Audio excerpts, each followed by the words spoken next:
The lighthouse had been dark for years. That's what people said. No one remembered the last time its beam had cut through the fog, guiding ships safely along the jagged coastline. It just stood there now, silent, rusted, forgotten. Just like me. I was 16 when they kicked me out. No warning. No second chances. Just a sentence that stuck with me longer than anything else. You're not worth the trouble. Those were the last words my uncle said before closing the door in my face. And at 16, you don't really know how to argue with something like that. My name is Daniel Hayes. And everything I am now started the moment I had nothing. I remember standing on that porch, the cold biting into my skin, a small duffel bag hanging from my shoulder. Inside it, a couple shirts, a pair of jeans, and exactly $12. That was it. That was my entire life. I didn't cry, not because I was strong, but because something inside me shut off. Like my brain decided it was easier not to feel anything at all. I started walking. No plan, no destination, just away. The town I grew up in was small, the kind where everyone knows your name and your business, which meant by the time I reached the main road, people were already watching. Mrs. Carter from the grocery store handed me a sandwich without saying a word. The gas station clerk let me fill a bottle with water. A few people nodded, but no one asked me where I was going, because they already knew. Nowhere. That first night, I slept behind a warehouse near the docks. The ocean air was colder than I expected. The sound of waves crashing against the rocks echoed through the darkness. And somewhere out there, I could see it. The lighthouse. Even from a distance, it stood taller than anything else. A shadow against the night sky. Its light long gone, but its presence still there. I remember staring at it that night, thinking something I didn't fully understand at the time. At least it's still standing. The next few years were survival. That's the only word for it. I worked wherever I could. Construction, fishing boats, loading docks, anything that paid enough to get me through another day. I learned fast, because I had to, and slowly. Things changed. Not all at once. Not dramatically, but steadily. I saved money. Moved from sleeping outside to renting a room. From renting a room to sharing an apartment. From there, to something more. By the time I was 25, I wasn't just surviving anymore. I had a business. It started small. Repair work. Restoring old buildings. Fixing things other people had given up on. Funny, right? The kid no one thought was worth anything. Made a living fixing what everyone else abandoned. By 30, I had enough money to buy property. And that's when I saw it again. The lighthouse. Still standing. Still forgotten. Still exactly where it had been the night I lost everything. Something about that bothered me. Not because of what it was, but because of what it represented. Time had passed. Years. Decades. And yet, it hadn't changed. Just like the way people used to look at me. I pulled over on the side of the coastal road and stared at it. The waves crashed against the rocks below. The wind carried the sharp scent of salt and sea. And for a moment, I was 16 again, standing in the cold, with nowhere to go. That's when I made the decision. I was going to buy it. Not because it made sense. Not because it was a good investment. But because something inside me needed to. The process wasn't complicated. No one wanted it. The land it stood on was considered unstable. The structure was declared unsafe. The maintenance costs alone were enough to scare off anyone with common sense. Which meant one thing. It was cheap. $3. That's what the county sold it to me for. $3. The same amount I once spent on food that barely lasted a day. And now, it bought me a lighthouse. Standing at the base of it for the first time felt strange. Up close, it was even more imposing. The white paint had peeled away in long strips. Rust streaks ran down the metal railing. The door was barely hanging onto its hinges. But underneath all that, the structure was still there. Strong. Enduring. Just like it had always been. I pushed the door open. It groaned loudly, echoing up through the tower. Dust filled the air. The smell of old stone and salt hit me immediately.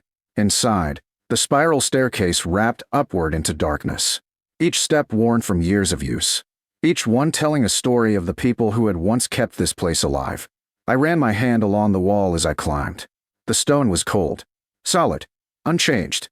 Halfway up, I stopped. Not because I was tired, but because I felt something. A shift.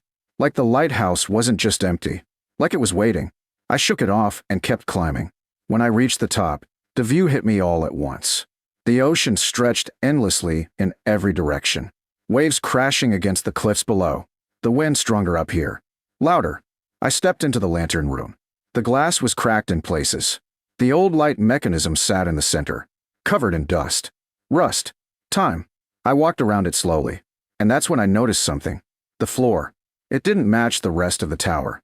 The stone pattern was different, smoother, more even, like it had been replaced. I crouched down, ran my fingers across it. There, a seam, barely visible, but definitely there. My heart started beating faster, because I knew what that meant. Hidden things never meant nothing. I stood up slowly, looked around the empty room. The wind howled through the cracks in the glass. The ocean roared below, and suddenly, the lighthouse didn't feel abandoned anymore. It felt like something else, something hidden, something waiting, and I had just found the first piece of it. For a long moment, I didn't move. The wind howled through the cracked glass of the lantern room, circling me like it was trying to push me away from what I'd just found. But I stayed there, staring at the floor, at the seam, at the one thing in that entire lighthouse that didn't belong. Hidden things are never accidents. I crouched down again and ran my fingers along the edge. Cold stone. Smooth. Too smooth compared to everything else. There's something under here, I muttered. I stood up and scanned the room. No tools. No obvious way to lift it. But I hadn't come this far to stop. I went back down the spiral staircase, my boots echoing against the stone. Each step felt faster than the last. Not from fear. From something else. Anticipation. At the base, I found what I needed. An old rusted pry bar leaning against the wall. Probably left by someone who had tried, and failed, to fix this place years ago. I grabbed it and headed back up. By the time I reached the top again, my hands were already tightening around the metal. This better be worth it, I said under my breath. I wedged the pry bar into the seam. Pushed. Nothing. I adjusted the angle. Pushed harder. The metal groaned. The stone shifted. Just slightly. That was enough. I repositioned. Pressed again. Harder. And then, with a sharp crack, the panel lifted. A rush of cold air burst upward. Not the kind of air you feel in an abandoned building. This was different. Still. Sealed. Like it hadn't been touched in years. I stepped back for a second, breathing slower, thinking. Then I leaned forward and pulled the panel fully open. Underneath was a ladder. Metal. Bolted into the wall. Leading down into darkness. Of course it was. I laughed once. Dry. Disbelieving. Of course there's more. I grabbed my phone, turned on the flashlight, and aimed it downward. The beam barely reached the bottom. Deep. Deeper than I expected. I hesitated. Just for a second. Then started climbing down. The ladder was cold under my hands. Each step echoed faintly through the shaft. The air grew heavier as I descended. 10 feet. 15. 20. Then, my boots hit solid ground. I stepped off the ladder and slowly turned. The light from my phone cut through the darkness. And what it revealed didn't make sense. It wasn't just a room. It was a chamber. Large. Reinforced. The walls lined with concrete and steel supports. The ceiling low but solid. And shelves. Rows of them. Stacked with crates. Boxes. Containers. Organized. Preserved. Okay, I whispered. This wasn't random. This was built. On purpose. I walked forward slowly, the beam of light moving across the shelves. Metal cases. Wooden boxes. Even sealed containers that looked newer than anything upstairs. I reached out and opened one. Inside. Equipment. Not old tools. Not junk. Modern. Specialized. My stomach tightened. What is this place?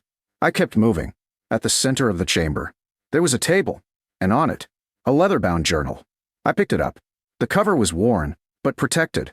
Somehow, I already knew this would explain everything. I opened it. The first page had a name. Elias Mercer. The next line made my chest tighten. If you found this, then the lighthouse is still standing. Good. That means this place still matters. I exhaled slowly. This wasn't just a storage room. This was something else. I turned the page and started reading. Elias Mercer had been the last official keeper of the lighthouse. But that wasn't all he was. He had worked for something bigger.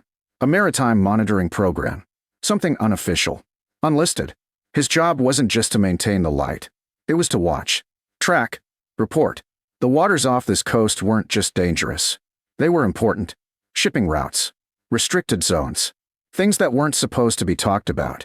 So when funding disappeared, when the lighthouse was officially decommissioned, Elias didn't leave. He adapted.